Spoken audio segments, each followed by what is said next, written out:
네, 안녕하세요. 오늘 2강 한번 나가보도록 하겠습니다. 강의를 촬영하는 지금 제 시점에서는 1강을 찍고 이제 바로 2강으로 넘어왔는데, 이 강의를 들으시는 수험생분들은 제 1강을 들으시고 나는 이후 것들을 좀 우선순위로 둬야겠다 하시는 분들은 지금 강의를 못 들으실 수도 있을 것 같고, 어떤 분들 같은 경우에는 이제 좀 나중에 배치를 해서 이 어휘 파트를 어느 정도 시간이 지나신 이후에 들으실 수도 있는데, 자, 꼭 말씀드리고 싶은 거는 이 고유어 파트 뿐만 아니라 어휘 파트 같은 경우에는 제 강의 도움이 되시겠지만, 강의보다 더 중요한 게 해주셔야 되는 그 자습에 달려있다라고 말씀을 드렸습니다. 그렇기 때문에 최소한 제 강의를 강의에 맞춰서 진도를 나가시겠다 하시는 분들은, 제가 고유어를 나가면 고유어 부분에 해당하는 것들은 단어를 최대한 많이 봐오시고, 또 저는 수업을 구성하는 데 있어서 문제를 위주로 나갈 예정입니다. 그래서 이제 문제를 꼭 풀어 오시고요. 또 문제를 위주로 수업을 하는 이유에 대해서 다시 한번 말씀을 드리면, 제가 그 어휘 책 굉장히 두껍죠. 근데 그 어휘들을 하나하나 읽어주는 수업을 하는 순간 이 수업은 굉장히 지루하고 큰 도움이 안 되는 수업이 되기 때문에, 저는 문제풀이에서 도움을 가져가실 수 있는 팁 플러스 적어도 그 기출 문항, 저희가 교재에 담겨 있는 문항에 나온 어휘들만큼은 좀 제가 부연 설명을 드리면서 기억에 좀 더 남으실 수 있으면 여러모로 좀 도움이 될 것 같아서 이제 그렇게 수업을 구성했고요. 네, 한번 문제들을 살펴보도록 하겠습니다. 풀어오셨다라는 전제하에 나가보도록 하겠습니다. 첫 번째 문항입니다. 밑줄 친 단어의 쓰임이 적절하지 않은 것은? 자, 보시면 이 문항은 단어들을 알지 못하면 풀기가 어려우실 겁니다. 살펴보겠습니다. 그때 내 말을 국으로 살았다면 지금 저 상황은 아니었을 텐데. 자, 그러면 국으로라는 뜻은 무엇이냐? 제가 좀 더 예문을 많이 만들면서 설명을 드릴게요. 자, 우선 교재 뒷부분에 교재 뒷부분 아니죠. 제 강의록의 뒷부분에 필기노트를 만들어 왔는데, 이 수험생 분들도 빈노트에다가 한번 적어주시면 좋을 것 같아요. 자, 국으로라는 뜻은 먹는 국처럼 느껴지시겠지만, 생긴 그대로 혹은 주제에 맞게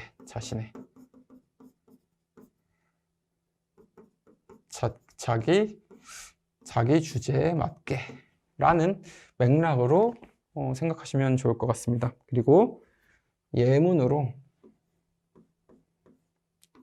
국으로 되게 생소해요, 사실. 가만히 있어라. 그러면 의미를 생각해 보시면 생긴 그대로 그냥 주제에 맞게 가만히 있어라 라는 의미라고 생각하시면 될 것 같고요. 그래서 주제에 맞게 자신의 주제대로 살았으면 저 상황이 아니었을 텐데 라는 말이고요. 자, 2번 살펴보도록 하겠습니다. 아들이 무사하다는 소식에 그는 대바람으로 뛰쳐나갔다. 자, 여기서 팁을 하나 더 드리도록 하겠습니다. 좀 상대적이긴 하겠지만 제 생각에 대바람 그리고 잡돌이 라는 거는 한 번쯤 들어보셨을 수도 있을 것 같아요. 근데 들어보셨어야 됩니다 이런 말씀을 드리는 건 아니고요. 이제 본인이 이 다섯 개 선택지 중에 전체를 다 모르실 수도 있지만 어느 정도는 아실 수 있는 단어들도 분명히 존재할 겁니다. 그러면 그런 것들을 통해서 나머지 선택지들을 지우는 그 소거법이라고 하죠. 그런 형태로 문제를 풀어나가시는 것도, 그래도 이 단어는 몰라도 주변 맥락으로 그 나머지 것들을 지움으로써 좀 풀어나가시는 데 도움을 조금은 받으실 수 있을 것 같아요. 자, 그러면 대바람으로 라는 건 어떤 의미일까요?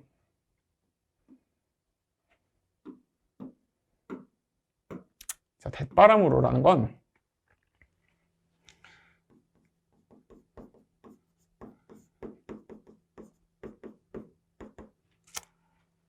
아예 쓰시면서 외우신다 이렇게 생각해 주세요. 서슴지 않고 그냥 교재에도 이렇게 쓰여 있는데 이게 조금 와닿지 않을 것 같아서 당장 이런 느낌으로 생각하시면 될 것 같아요. 당장. 그리고 국어사전에 함께 나온 표현으로 이런 맥락으로 많이 씁니다. 대바람부터. 저희가 많이 쓰는 맥락에서 대바람부터라는 말이 그래도 일상에서 좀 공공연하게 쓰이는데, 이 대바람부터라는 거 예문을 하나 만들어 드릴게요. 아침 대바람부터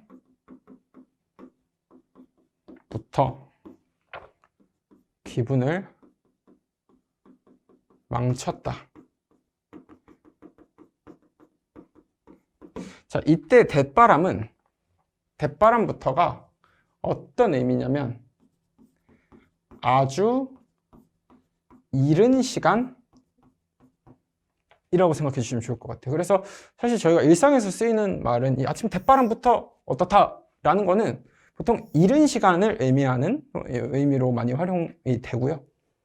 연결이 사실 어느 정도는 됩니다. 바로 당장 굉장히 빠르게 그런 느낌이어서 연결고리는 되는데, 우리가 많이 쓰는 어휘는 사실 이런 느낌에 가깝죠. 알아두시면 좋을 것 같고요. 세 번째, 잡돌이라는 단어인데요. 기회가 있을 때 잡돌이를 못하면 다루기 힘들 거다.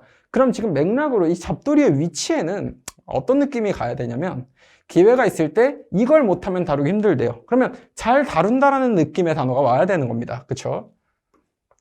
이런 식으로 추론을 어느 정도는 하시는 훈련을 해주시는 게 좋습니다.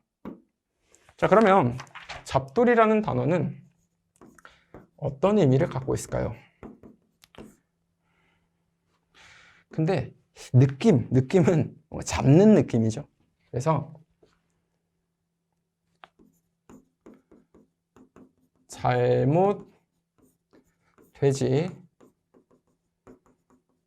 않도록 단단히 주의하여 단속하는 일, 그런 걸 잡돌이라고 합니다. 판사가 생각보다는 어려운데 적응 잘 해가겠습니다. 자, 그래서 또 하나 예문으로 잡돌이를 차리다 라는 거는 어떤 의미냐면, 뭔가 단단히 준비를 잘 해놓는다, 그래서 대비를 한다 라는 의미로 알아주시면 좋을 것 같고요. 이런 의미도 있습니다. 연결은 어느 정도 됩니다. 뭔가 요란스럽게 닥달하다.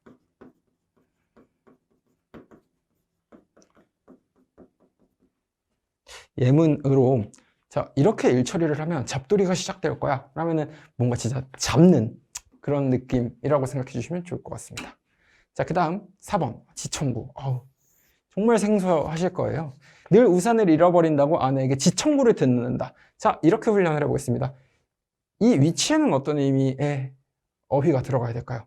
늘 우산을 잃어버린다고 아내에게 어떻게 했어요? 잔소리를 듣는 느낌에 가깝겠죠. 그래서 왜 이렇게 되지? 네. 그래서 실제로 지청구라는 건 꼭 알아두세요. 지청구라는 단어는 중요합니다. 오호. 네. 지청구는 꾸지람이라고 생각하시면 될 것 같습니다.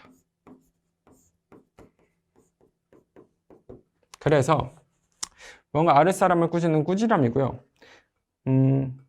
상전들의 타박과 지청구를 다 받아서 삭히다 라는 어쨌든 그런 꾸지람의 느낌이 지청구다 생각해 주시면 될 것 같고요. 5번 가보겠습니다. 흰소리. 상당히 생소한 어휘이실 것 같아요. 그녀는 언제나 숨기지 않고 흰소리를 하는 소탈한 사람이다. 자, 그러면 우선 이 위치에는 여러 의미가 올 수 있겠는데, 숨기지 않고, 그러면 최소한 숨기지 않는 느낌이어야겠죠? 근데 어쨌든 흰소리를 하는 어떤 사람? 이런 말을 하는 사람을 뭐라고 부른대요? 소탈하다? 그러면 소탈의 느낌에 가까워야 되는 거거든요. 그러면 흰소리란 단어. 근데 이제 이렇게 추론을 한다 하더라도 이 문항 같은 경우에는 흰소리를 모르면 풀 수가 없습니다. 말씀드렸던 것처럼. 그러면 흰소리란 무엇일까? 흰소리는 자랑으로 떠벌리는 말. 떠벌리는 말이에요. 그래서 일종의 허풍에 가까운 소리라고 생각해 주시면 될 것 같습니다. 그래서 흰소리 하다 라고 하면은 허풍을 떨다 이런 맥락이고요. 흰소리가 허풍을 떨다라는 의미면 소탈하다, 허풍을 떨어서 소탈해요? 연결이 안 되죠. 사실 흰소리를 알면 이게 적절한 쓰임이 아니라는 거는 어렵지 않습니다. 그런데 말씀드렸던 것처럼 흰소리가 무엇인지를 알아내는 거, 아는 거, 그게 굉장히 중요했던 파트입니다. 자, 그 다음으로 넘어가 보겠습니다. 두 번째 문제인데요. 밑줄 친 고유어의 뜻풀이로 알맞지 않은 것은? 자, 이거는 말씀드렸던 것처럼 이 의미가 일단 여기에 들어가서 적절한지와 더불어 이 단어가 정말 이 뜻인지 그 두 가지를 생각하시는 게 중요하다고 말씀을 드렸습니다. 가족들이 출염하여 아버지의 생신을 준비하였다. 출염이란 뜻을 비용을 여럿이 나눠 거둠이라고 생각을 만약에 가정을 해보면 넣었을 때 말은 됩니다. 가족들이 돈을 나누어 걷어가지고 아버지의 생신을 준비하였다. 자, 그러면 근데 이제 그럼에도 늘 어려운 지점은 출염이 그래서 이 뜻이 맞냐라는 건데, 출염이라는 단어는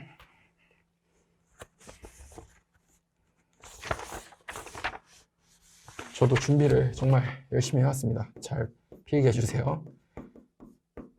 물론 교재에 어느 정도 여기는 설명이 많기 때문에 교재랑 같이 보시면서 좋을 것 같아요. 출염이라는 건 근데 이 출염이라고 하죠. 에서 파생된 건데, 이 출이라는 게 나갈 출, 그리고 렴이라는 게 저도 어려운데 거두다예요. 그래서 거두는 거예요. 거두어서 나가는 것. 그래서 이 의미는 있는 그대로 뭔가 모임 잔치를 위해 돈을 걷는 걸 출염이라고 합니다. 그래서 이런 식으로 활용을 한다고 해요. 출염을 내다, 뭐 출염을 거두다, 얼마씩 출염하다, 이런 형태로 활용을 많이 한다. 거기까지 알아주시면 좋을 것 같습니다. 2번 가보겠습니다. 그 정도 금액이면 차 한 대 깎아 맛잡이다. 자, 근데 뭔가 맛잡다라고 하면은 뭔가 비등비등하다라는 느낌의 이미지가 어느 정도 떠오르시죠? 이런 식으로 나름대로 노력을 하시면서 풀어나가는 거, 그게 최선이에요, 사실은. 서로 대등한 정도나 분량을 넣으면은 맥락은 연결이 됩니다. 자, 그럼 그 다음 스텝으로 맛잡이가 이 뜻이냐라는 걸 생각을 해보겠습니다. 맛잡다라는 건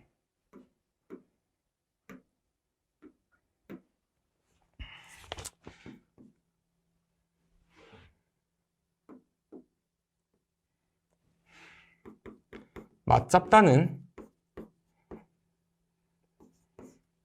맛들이라는 거랑 의미가 같고요.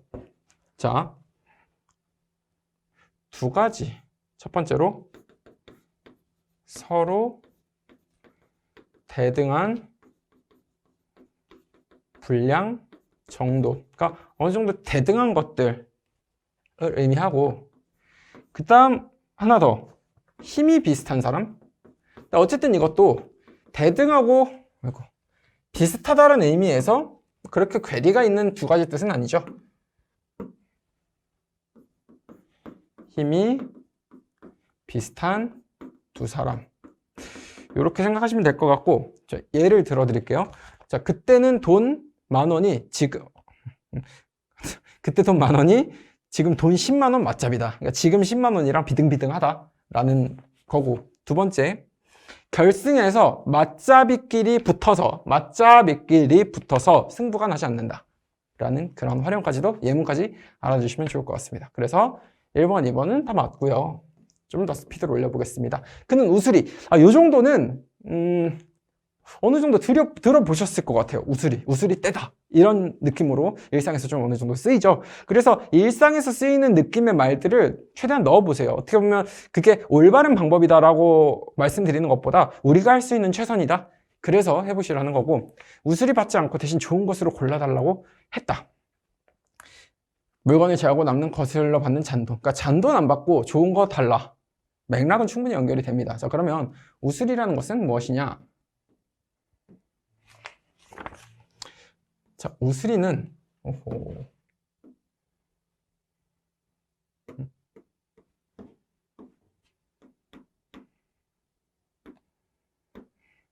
자, 우수리는 첫 번째, 지금 뜻 그대로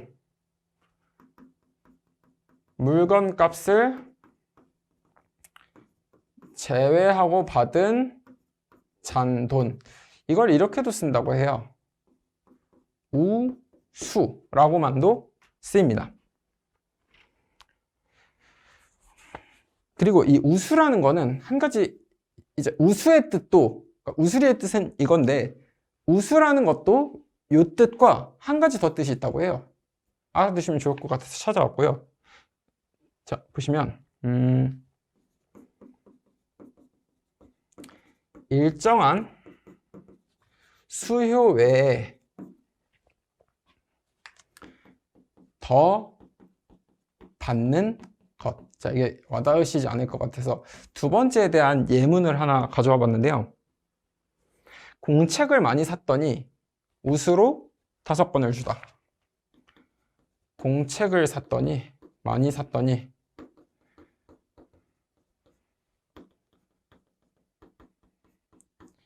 우수로 5권 더 주다. 자, 그러면 이때의 우수는 일종의 덤과 같은 의미라고 생각하시면 될 것 같아요. 덤으로 5권을 더 줬다. 그래서 이렇게 아시면 될 것 같고, 우수리의 또 다른 뜻 하나는 일정한 수나 수량에 차고 남은 수나 수량. 정리하면 일정한 것 외에 남은 거. 자, 그래서 우수리 떼고 20만 원 드리겠다 라는 그 소위 말해서 남는 것들을 떼버리는, 우리가 우수리를 뗀다라고 했을 때 그런 느낌에 가깝습니다. 그래서 이거는 단수라는 말로도 쓰인다고 합니다. 자, 알아두시면 될 것 같고요. 자, 이 정도까지 하고 우수리는 정리를 넘어가도록 하겠습니다. 자, 그래서 우수리 그런 것들은 받지 않겠다. 거스름을 받는 잔돈. 자, 다음 4번이 조금 어려웠을 것 같아요. 그녀도 이제는 짬짬이를 볼 수 있었다. 뭔가 짬짬이라는 게 짜투리, 짬을 내다 그런 느낌에 가깝죠. 생각을 해보면 어떤 일에서 물러나거나 다른 일을 시작할 수 있는 경우라고 했을 때 뭔가 이게 짬이어서 맞는 것 같은데 이렇게 생각하기가 쉬울 것 같아요. 그래서 이거는 저희가 나름대로 추론을 해서 풀었다면은 사실 4번이 틀렸다고 판단하기가 어렵습니다. 이건 짬짬이의 뜻 때문에 사실 틀린 건데요. 보시면 짬짬이라는 건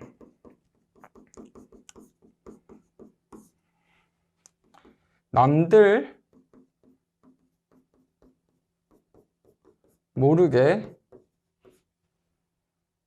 자기들끼리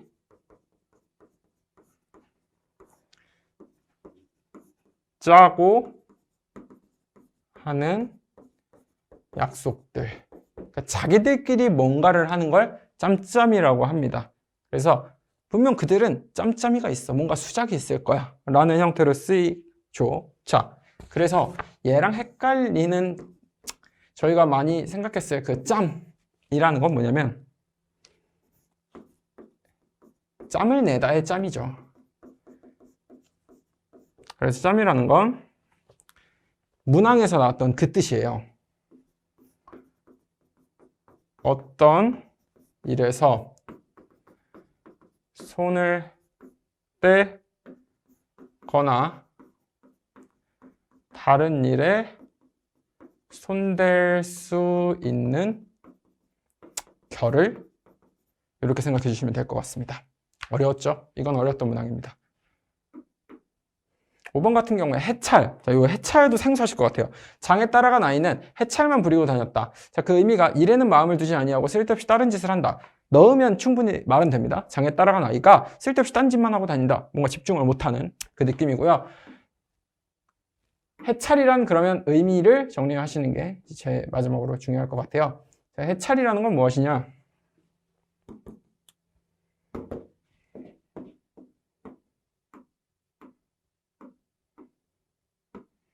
자, 해찰은 첫 번째, 일에는 마음을 두지 않고 쓸데없이 다른 짓을 함. 이런 뜻입니다. 그리고 두 번째, 마음에 내키지 아니하여 물건을 이것 저것 찝쩍거림 해친다. 자, 이거는 진짜 그 사전에 나오는 정의를 있는 그대로 드리는 게 가장 정확한 것들이기 때문에 좀 길고 지루하실 수 있겠지만 써드리는 거고 배속을 빨리 하셔도 좋을 것 같아요. 자, 일에는 마음을 두지 않고 쓸데없이 딴짓을 하는 걸 해찰. 1번, 2번의 느낌이 뭐 그렇게 다르지 않습니다. 마음에 안 들어가지고 이것저것 막 해집고 다니는 그런 것들을 해찰이라고도 합니다. 아시겠죠? 자, 넘어가 보겠습니다. 3번입니다. 밑줄친 고유어의 쓰임.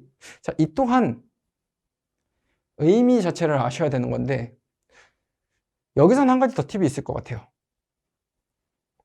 두런두런이라고 했을 때 느낌이 도란도란이랑 비슷하죠. 그럼 최대한 그런 것들이라도 끌어와서 읽어보시는 거. 우리가 일상에서 쓰이는 표현들이랑 느낌이 비슷한 것들이 많기 때문에 최대한 갖고 와보세요. 도란도란 대화를 나눈다 라고 했을 때 그냥 시험장에서 내가 푼다 라고 하면은 도란도란 충분히 되지 이렇게 생각을 하실 수 있는 것처럼 자, 일단 그런 정도의 노력. 2번도 바삭바삭 뭔가 바싹바싹 타들어가는 마음을 졸이다. 그리고 알근달근. 이거는 좀 뭔가 다른 게 활용하기가 어려운 것 같고 할금할금 이거 한번 볼게요. 퇴근 시간이 다가오자 직원들이 할금할금 뭔가 슬금슬금 뭔가 이렇게 티가 안 나게 하는 그런 느낌이죠. 그래서 뭐 실제로 1번, 2번, 5번은 제가 지금 말씀드렸던 그런 비슷한 뜻입니다. 그리고 3번, 4번 같은 경우에는 좀 공부를 하셔야 되는 영역인데 적어도 푸는 데 있어서 1번, 2번, 5번은 맞아라고 했으면 요 두 개 안에서 고민을 하셨으면 좀 더 정답률이 높아지겠죠. 그래서 요 정도의 팁을 가져가실 수 있을 것 같습니다. 자, 그러면 정리를 한번 해보도록 하겠습니다. 전달하는 내용들이 좀 많기 때문에 판서도 잘 해주시고 빠지지 않고 이 시간 안에 다 적으시면서 외우신다 이렇게 생각해 주시면 좋을 것 같아요. 자, 여기는 조금 심플하게 가보겠습니다. 자, 두런두런 느낌 자체가 도란도란이랑 비슷합니다. 도란도란 같이 쓰시는 거예요. 그래서 의미는 뭐냐면 여럿이 나지막한 시끄러운 게 아니잖아요. 도란도란 얘기하는 게 서로 조용히 이야기하는 소리나 모양 의미한다고 보시면 될 것 같습니다. 아시겠죠? 자, 그래서 식구끼리 도란도란 얘기를 한다라고 했을 때 도란도란을 쓰고 1번에서 가족들이 설밭에서 도란도란 대화를 나눈다라는 거는 충분히 그 쓰임이 적절하다고 보실 수 있겠죠. 자, 2번 바작바작이라는 단어를 가보겠습니다.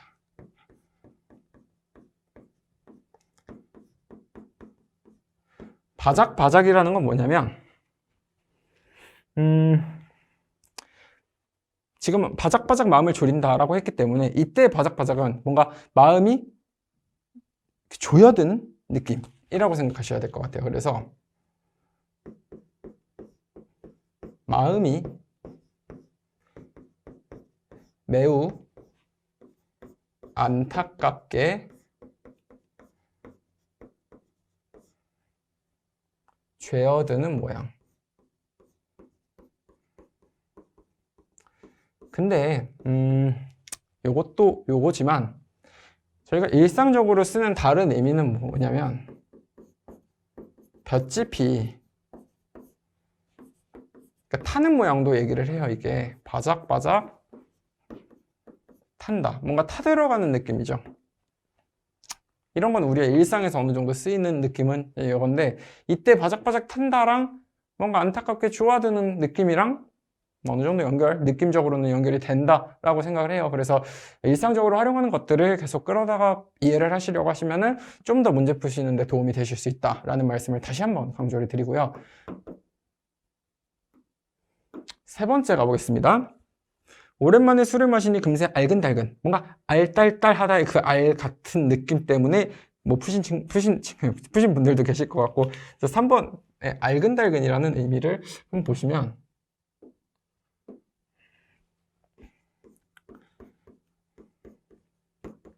알근달근이라는 건 첫 번째로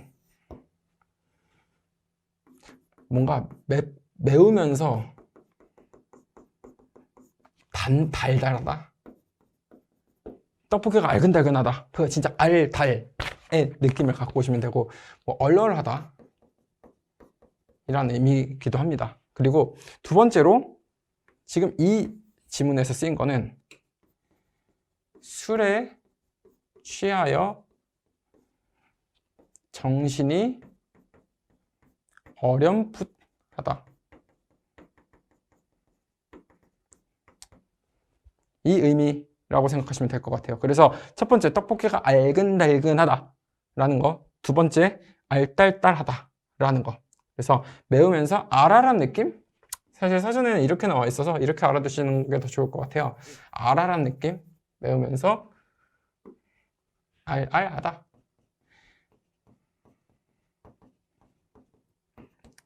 떡볶이가 알근달근하다. 그렇게 생각해 주시면 좋겠습니다. 이제 푸는 입장에서는 이걸 모른다고 하면은 그냥 알딸딸한 느낌이랑 가깝지 않을까? 이렇게 푸시는 게 뭐 나름 최선일 것 같아요. 자, 그 다음 한번 살펴보겠습니다.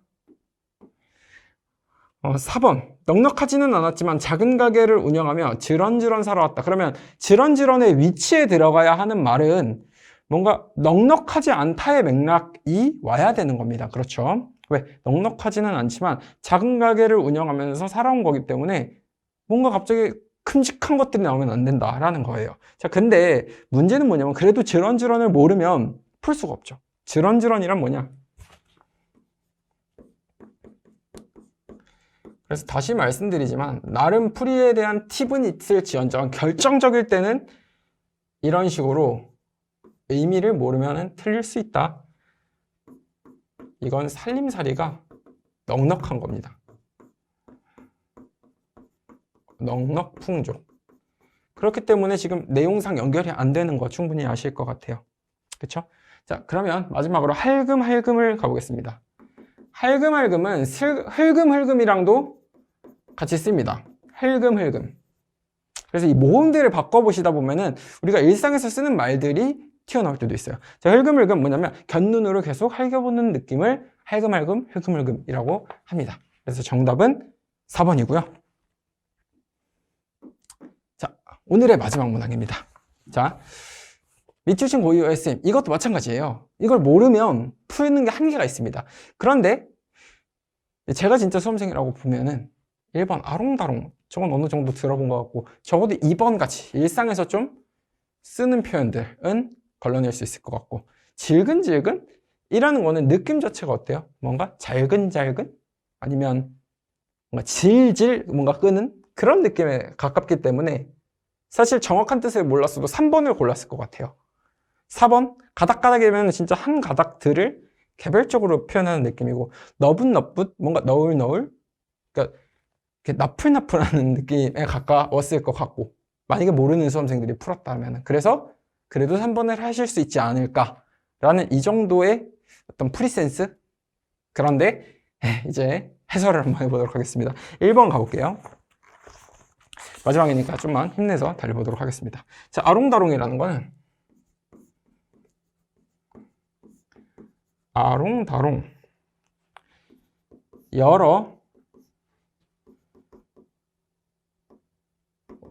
여러 빛깔의 점, 줄이 고르지 않고 촘촘하다. 그러니까 촘촘하게 있는 모습이라고 생각하시면 될 거예요. 아시겠죠? 그래서 꽃들이 모여있는 모양을 지금 1번에서는 이야기를 해주고 있습니다. 그래서 꽃들이 이렇게 아롱다롱 모여서 아름답게 있었구나, 그런 의미로 쓰였다 생각하시면 될 것 같고요.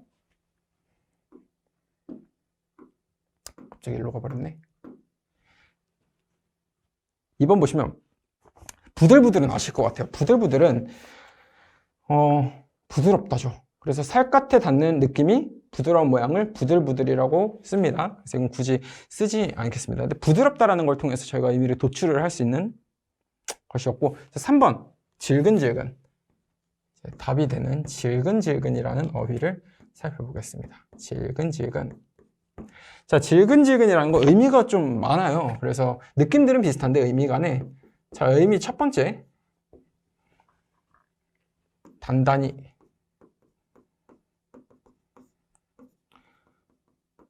졸라매거나 동이는 모양. 동이는 모양. 자, 예문을 하나 드리면 허리를 질근질근 동여맸다 라는 예문을 하나 알아두시면 좋을 것 같고, 의미 두 번째, 뭔가 그런 새끼나 노 따위를 느릿느릿 꼬는 모양. 이게 이렇게 정의로만 보시면 와닿지가 않으실 거예요. 그래서 예문들을 좀 같이 엮어서 보시는 게 좋습니다. 의미 두 번째, 한창 질근질근 새끼를 꼬고 있다. 뭔가 느릿느릿 꼬는 느낌. 그리고 이제 의미 세 번째, 질긴 물건을 씹다. 잘근잘근의 느낌이랑 비슷한 거예요, 이건. 잘근잘근. 도출이 어느 정도 되실 것 같아요. 그리고 의미 네 번째,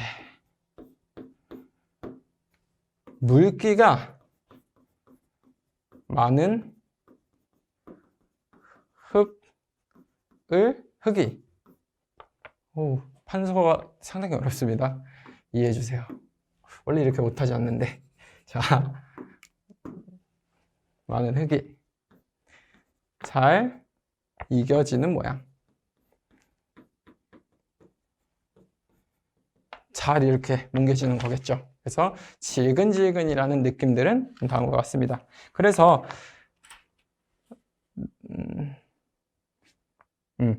그 하루 일과가 끝나자 몸을 질근질근 끌고 집으로 향했다 라고 했을 때 뭔가 매칭이 되는 게 없기 때문에 정답은 3번이다 이렇게 생각해 주시면 될 것 같고요.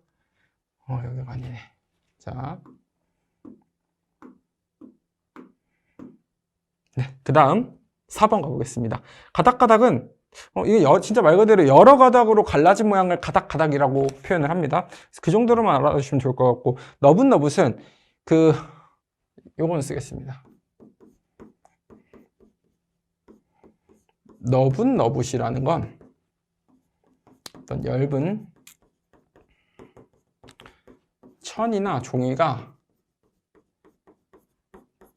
나부끼어 흔들리는 모습입니다.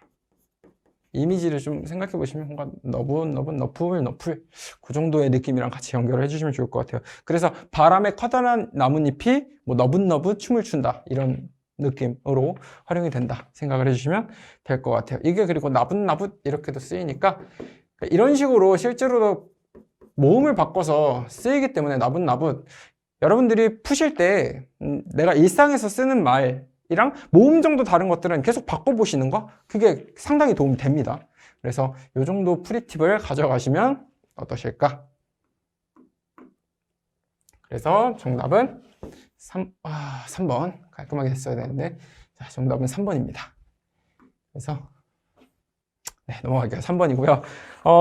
우선 문제를 푸는 그래도의 팁을 드리려고 노력은 했는데 결정적으로 그 어떤 문항들은 어휘의 뜻을 알아야 끝에 풀리게 된다라는 거를 보셨을 것 같아요. 그래서 오늘 수업을 통해서 프리팁 그리고 뭐 내용적인 어휘의 뜻, 좀 더 파생적으로 활용되는 예문 등을 공부하시는 것도 중요한데 한 번쯤 더 내가 어휘 자체를 아는 게 이렇게나 중요하구나를 느끼실 수 있는 시간이었으면 좋겠습니다. 자, 여기서 2강 마무리하고 3강에서 뵙도록 하겠습니다.